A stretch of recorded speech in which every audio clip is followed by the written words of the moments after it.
अफ़सोसनाक ख़बर अव्हांखे ठटे खॾियो। ठटे वेझो ट्रेन मां किरी नौजवान हयाती विञाई वेठो आहे। जुंगशाही रेलवे स्टेशन लॻ लाहौर खां कराची वेंदड़ कराची एक्सप्रेस मां नामालूम नौजवान किरी फोत थी वियो आहे। फोत थियल नौजवान खे railway police rural health centre Jungshahi पहुचायो आहे। अफ़सोसनाक ख़बर अव्हांखे ॾियूं पिया। इस्पताल मां ज़रूरी कार्रवाई बाद मढ़ वारसनि हवाले कयो वियो। अफ़सोसनाक ख़बर नाज़रीन अव्हांखे पहुचाईंदासीं ठटे मां। ठटे वेझो ट्रेन मां किरी नौजवान हयाती विञाए वेठो आहे।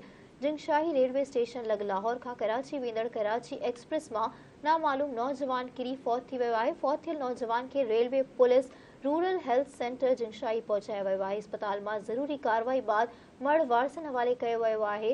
जीअं ईंदी एम्बुलेंस ज़रिए लाश मखली सिविल अस्पताल पहुचाए ज़रूरी कार्रवाई बाद लावारिस ॼाणाए ईडी हवाले करे छॾियो आहे। जिन लाश खे ईडी सेंटर सोराब ॻोठ कराची जे सर्द खाने खणाए विया आहिनि। इन ही हवाले सां धरती टीवी न्यूज़ जो रिपोर्टर रहमतुल्लाह छुट्टो लाइन ते मौजूद है। जी रहमतुल्लाह, आगाह कजो कहिड़ा तफ़सील आहिनि?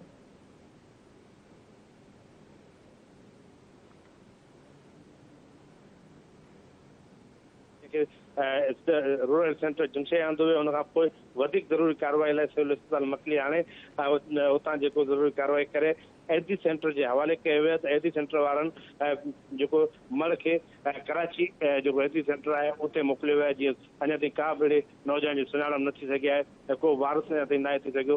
जे लावारसी तौर ते हुननि एडी वारनि जे हवाले करे छॾियो आहे। जी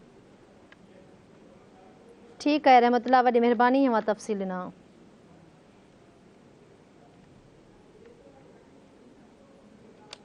जी नाज़रीन, अव्हांखे ठटे खां अफ़सोसनाक ख़बरूं पिया।